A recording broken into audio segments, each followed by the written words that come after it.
ஜனவரி 6 செவ்வாய்க்கிழமை. பேழையின் கதவு.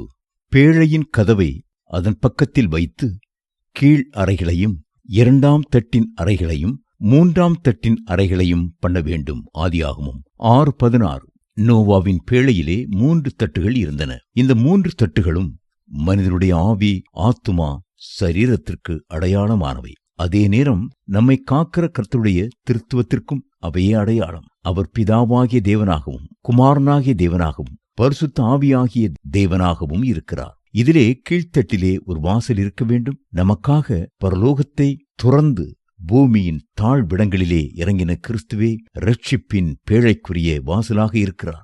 இயேசு சொன்னார், நானே வாசல். என் வழியாய் ஒருவன் உட்பிரவேசித்தார் அவன் ரட்சிக்கப்படுவான். அவன் உள்ளும் புறம்பும் சென்று மேய்ச்சலை கண்டடைவான். யோவான் 10:9.